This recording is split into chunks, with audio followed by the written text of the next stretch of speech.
Sejam todos bem-vindos a mais um vídeo do nosso canal Fração da História. Esse que vos fala é Melk Pureza e hoje nós vamos para mais um vídeo. O tema do nosso vídeo hoje será as 9 vezes que o Brasil sofreu um golpe, ou seja, golpe de Estado. Se você já ficou interessado por esse tema, eu peço que você fique comigo até o final desse vídeo. Lembrando que se é a primeira vez que você está aqui nesse canal, eu peço que você se inscreva, curta, compartilhe, não esquece de comentar. Então, sem mais enrolação, bora pro vídeo! Antes de começarmos, é importante informar que esse artigo não é de nossa autoria, nós estamos tirando do Brasil Escola e do site Aventura na História. O link eu vou deixar aqui na descrição do vídeo. Se você quiser ter um conhecimento maior sobre esse assunto, é só clicar e conferir o artigo. Antes de começarmos a falar das 9 vezes que o Brasil sofreu um golpe, você precisa entender o que é que vem ser um golpe de Estado. Quando nós falamos de golpe de Estado, ele vem ser a destituição ilegal de um governo que foi legalmente constituído. Essa destituição ela pode ser de algumas formas. A primeira por intermédio de manobras políticas e jurídicas. A segunda bem como pela intimidação de meio de armas de fogo, ou seja, do uso de armas. Porque por meio de um golpe, as instituições e a democracia elas são atacadas para que o novo governo venha a ser formado à força. Agora que você entendeu o que é um golpe de Estado, você precisa entender que o Brasil, desde a sua independência em 7 de setembro de 1822, pelo então príncipe regente Dom Pedro I, o Brasil passou por diversas tentativas de golpe, sendo que a maioria se concretizou. Ou seja, um golpe de Estado ele só é definido a partir de uma subversão de ordem institucional. Tanto desde 1822 o Brasil já passou por 9 estados de golpes oficiais. Vamos falar do primeiro. O primeiro golpe é de 1823, que vai ficar conhecido como a Noite da Agonia. Ou seja, o primeiro golpe da história brasileira vai ocorrer um ano após a independência. Vai ser aplicado por Dom Pedro I contra a primeira Assembleia Geral Constituinte Brasileira. Ou seja, o que ocasionou tudo isso vem ser principalmente a disputa pelo poder, que será um motivo desse golpe, que vai ocorrer na madrugada do dia 12 de novembro de 1823, que vai ficar conhecido como o nome de Noite da Água. Você perguntar, mas como é que se formou esse golpe?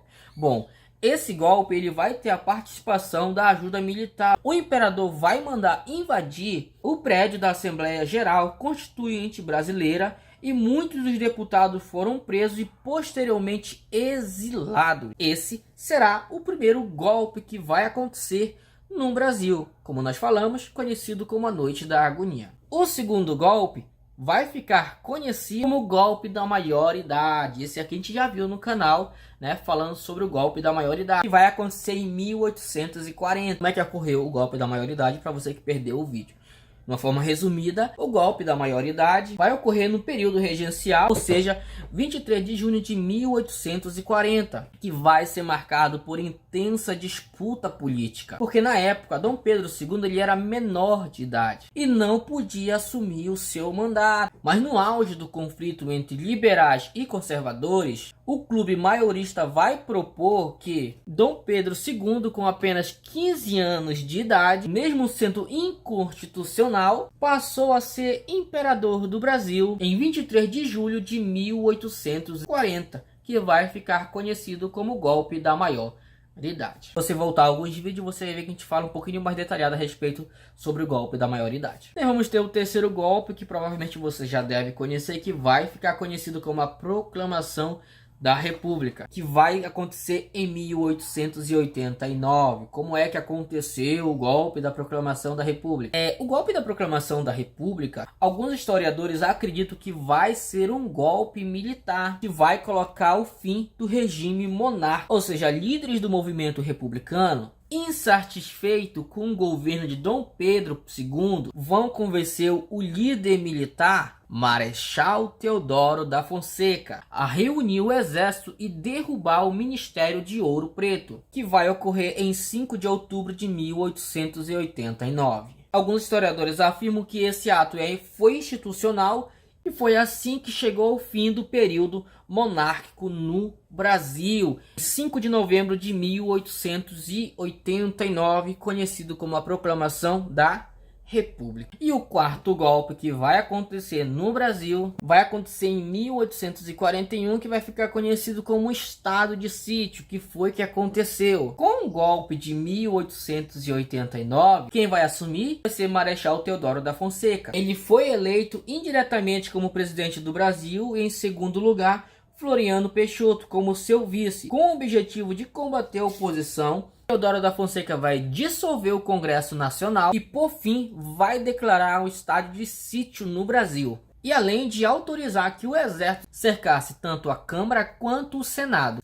E além de permitir que prendesse políticos opositores. Aí isso vai ficar conhecido como o golpe de estado de sítio, que aconteceu em 1891. Só que no mesmo ano vai ter o quinto golpe, que vai ficar conhecido como a primeira revolta da arma. Como assim? Após 20 dias de estado de sítio, Deodoro da Fonseca renunciou ao cargo de presidente diante da reação de um bombardeio da Marinha Brasileira na cidade do Rio de Janeiro. Esse episódio vai ficar conhecido como a primeira revolta da arma. Diante disso, Floriano Peixoto assumiu o poder de forma institucional, pois a Constituição previa novas eleições. E em seu mandato ele vai adotar um perfil ditatorial, portanto, tornando-se plausível a discussão de seu golpe. Só que alguns historiadores já não acreditam nessa questão, mas é o artigo aqui que nós estamos trazendo para vocês. Porém, agora em 1930, nós vamos ter uma revolução que vai ficar conhecido como o sexto golpe. A Revolução de 30 ela vai se concentrar na tomada de poder do estado da Paraíba, Rio Grande do Sul e Minas Gerais. Naquele ano, as eleições presidenciais elas foram fraudadas. E isso vai ocasionar a derrubada do então presidente Washington Luiz. E este fato vai colocar o fim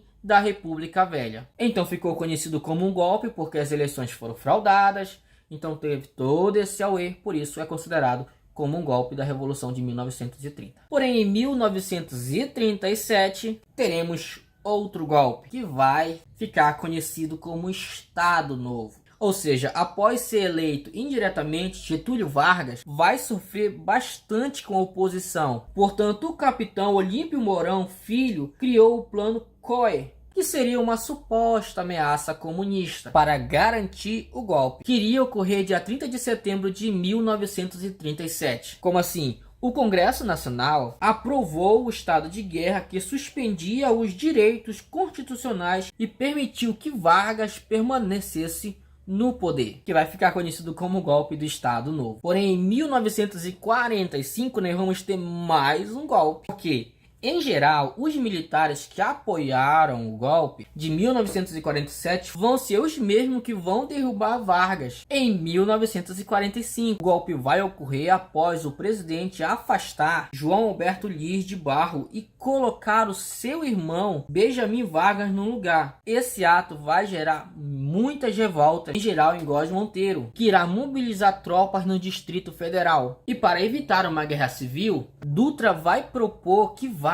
renuncie o seu cargo. E assim ele o fez, que vai acontecer em 1947, que vai ficar conhecido como a deposição de Getúlio Vargas em 1945. E por fim nós vamos ter o golpe de 1964. Ou seja, o mais emblemático golpe que já aconteceu na história aqui no Brasil vai ocorrer em 1964. Vai dar início ao Ano de Chumbo. O até então presidente João Goulart foi deposto por militares que obtiveram ajuda dos Estados Unidos por meio de um ato institucional, artigo 1º. Os militares vão escolher um novo presidente para o Congresso, o que configura uma ruptura na ordem institucional, sendo assim classificada como um golpe. Melk, mas tu não falou do impeachment que a Dilma sofreu. Algumas pessoas vão dizer que ele foi tido como um golpe e outros vão dizer que foi só um impeachment. Então eu não quis trazer esse assunto para não ficar polêmico aqui. Então se você chegou ao final desse vídeo e ainda não se inscreveu, eu peço que você se inscreva, curta, compartilhe, segue no Instagram Melk Pureza. Então é isso, nos vemos no próximo vídeo. Valeu e